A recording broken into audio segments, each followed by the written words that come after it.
Ciao ragazzi, benvenuti nel salotto storico e romantico dei vini della Valpolicella, creato qui all'ultimo piano della cantina di Negral, dove sono state ricostruite e riprodotte le antiche tecniche di conservazione e di appassimento delle uve della Valpolicella, quelle dalle quali oggi nascono l'Amarone, oltre allo stesso Valpolicella, il Ripasso, il Recioto, insomma i vini classici.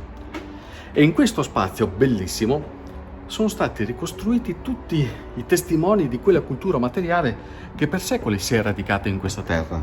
Ed è a tutti gli effetti un museo vero e proprio, di cultura materiale per l'appunto.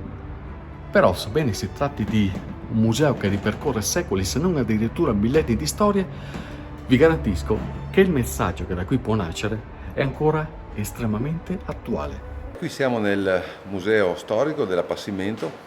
Abbiamo voluto fare qualche anno fa per cercare di mettere in risalto il valore della storia della Valpolicella, che parte proprio da diverse tecniche di appassimento che già dal periodo dei Romani avvenivano in Valpolicella.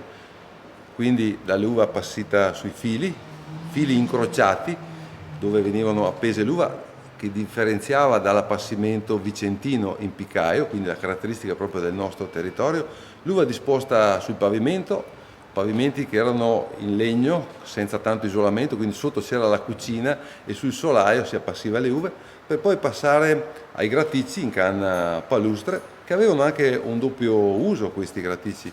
Da settembre o da ottobre fino a gennaio venivano impiegati proprio per l'appassimento delle uve, ma da febbraio fino a giugno, in un territorio povero come la Valpolicella, perché siamo stati in un territorio molto povero fino a metà degli anni 900, per la coltivazione del bacco da seta, quindi venivano messi questi cavalieri, no? Sopra venivano messe le foglie di gelso, e questo fino a giugno, dopodiché venivano puliti e ripreparati per la prossima vendemmia. Quindi abbiamo sempre cercato di usare l'intelligenza per dare il massimo di redditività.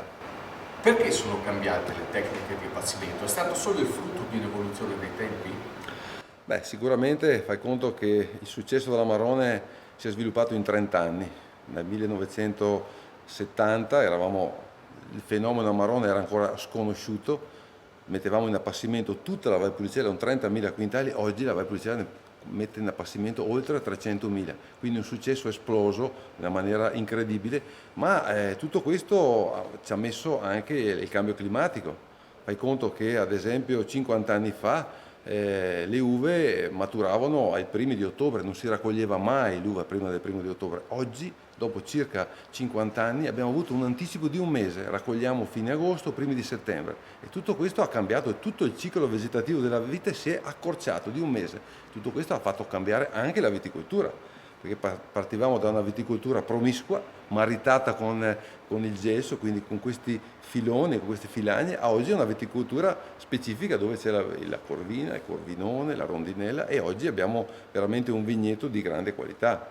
È difficile oggi comunicare il valore di un vino che è tutto perfettamente manuale, dalla raccolta in vigneto, quindi il viticoltore che entra in vigneto, che guarda le vite con i suoi 10-5 grappoli, sceglie i migliori grappoli, i più maturi, i più esposti al sole, quindi la manualità nell'appassimento, nella cernita, in questi 120 giorni, un appassimento molto lungo, e questo è il segreto dell'Amarone, un appassimento lungo, perché oggi dobbiamo distinguere fra essiccazione e appassimento, oppure meglio surmaturazione, perché oggi l'uva in questi 120 giorni che rimane su questi graticci o su questi plateau crea una nuova maturazione, si trasformano i prodotti, da una prima concentrazione nei primi 60 giorni, nei secondi 60 giorni c'è un'evoluzione, intervengono le botrytis nobili con l'abbassamento della temperatura di novembre, quindi il riscaldamento di giorno e l'abbassamento della temperatura di notte, ci sono le condizioni favorevoli per questo innesto, e queste botrytis cosa fanno? Producono glicerina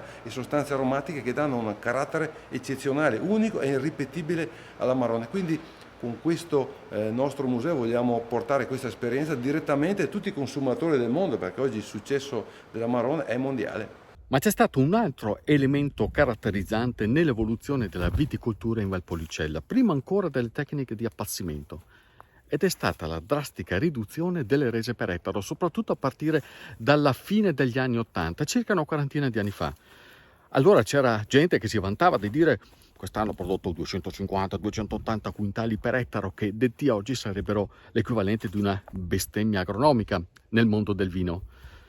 Oggi pensate che nel 2021 la resa si gira intorno in media ai 105 quintali per ettaro, vuol dire che si taglia in vite, si lascia che non tutti i grappoli arrivino a maturazione, si tagliano prima, si rinuncia a una gran parte del raccolto, e questo in chiave di innalzamento qualitativo. La pergola veronese è ancora un sistema di allevamento attuale o sta diventando anacronistico?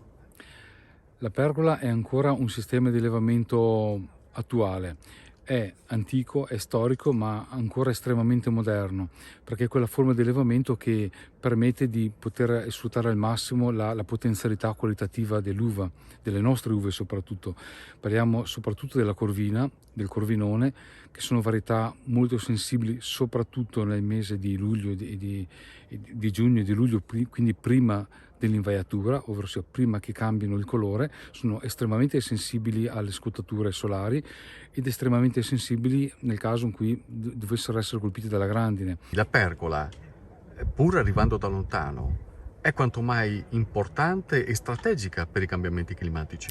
Sicuramente, perché la pergola ha questo grande vantaggio proprio per la sua costituzione, diciamo, di poter proteggere bene la pianta soprattutto l'uva, il prodotto uva dalle intemperie.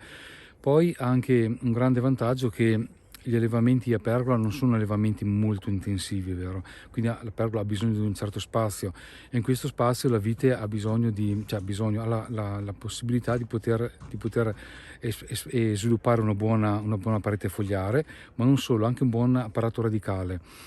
E questo permette alle viti di poter pescare l'acqua, diciamo, perlomeno l'acqua e i nutrienti dalle profondità del terreno, e di affrontare meglio anche le condizioni di più stress idrico. Dietro la pergola, qui in fianco, il Guyot, il passato e il presente della viticoltura in Valpolicella, e forse anche il futuro, il Guyot.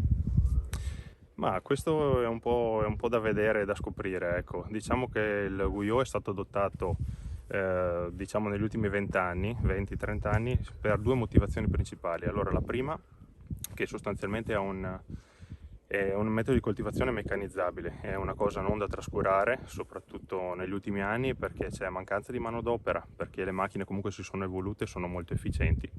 La seconda è una motivazione che è prettamente, diciamo, viticolo-enologica. Abbiamo dei grappoli che sono molto più esposti rispetto alla pergola, dove invece, diciamo, che si trovano nascosti. Abbiamo una minore carica per ceppo, abbiamo una superficie fogliare che è ridotta, per cui anche l'epoca di coltivazione e di maturazione, del Guyot rispetto alla pergola è anticipata. Abbiamo mediamente un grado zuccherino che è un po' più alto. Ma allora, com'è meglio? Con la pergola, con la tradizione, o col Guyot per l'innovazione? Allora, diciamo che secondo me ognuno deve preferire il suo sistema ideale. Abbiamo aspetti migliorativi per quanto riguarda il Guyot, abbiamo aspetti buoni anche per quanto riguarda la pergola. Sta ovviamente al viticoltore capire qual è il suo obiettivo viticolo ed enologico, capire se vuole un'uva magari più improntata sull'appassimento, se vuole un'uva più pronta per quanto riguarda la maturazione per fare, che ne so, un Valpolicella classico, oppure nulla esclude di adottare entrambi i sistemi di allevamento per quello che si vuole fare.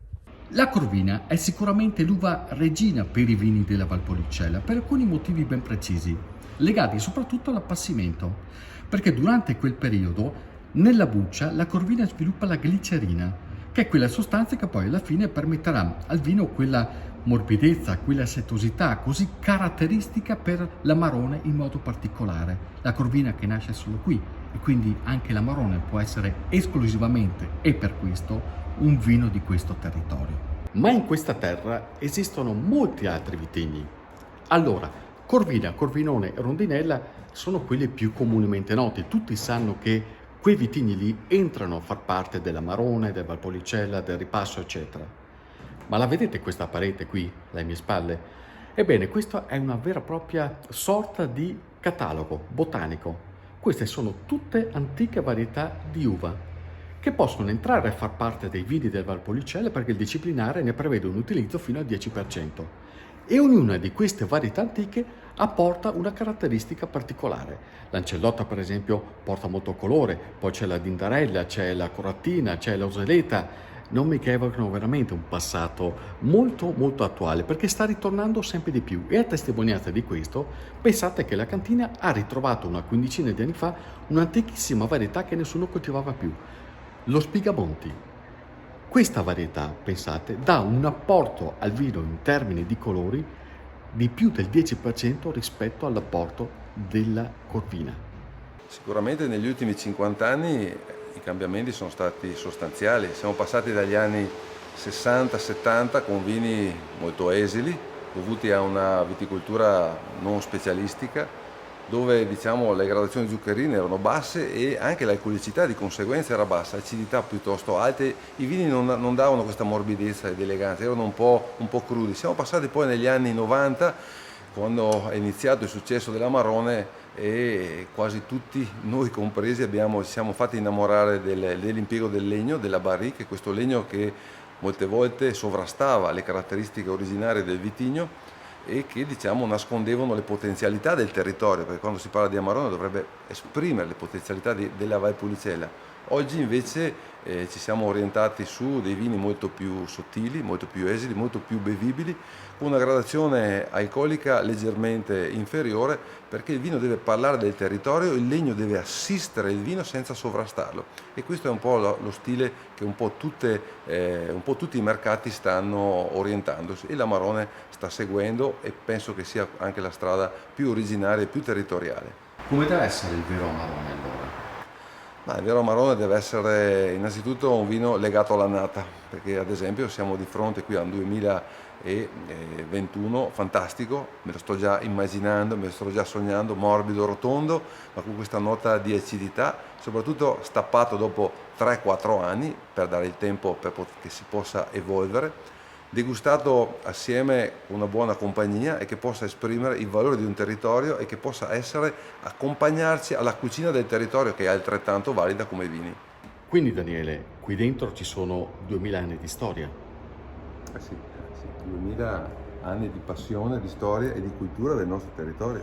E chissà dove si arriverà. Insomma, la storia non bisogna mai porre limiti al futuro. Sicuramente la Valpolicella sta andando molto ma molto bene. Allora si può anche fare un brindisi alla storia del futuro, vero? Direi di sì. Peccato che Tite che il bicchiere mi no. Alessandra? Alessandra lei. Eccola qua. Meno male che l'Alessandra. Comunque prosit. Salute. Cici. Ciao. Grazie Alessandra. Prego.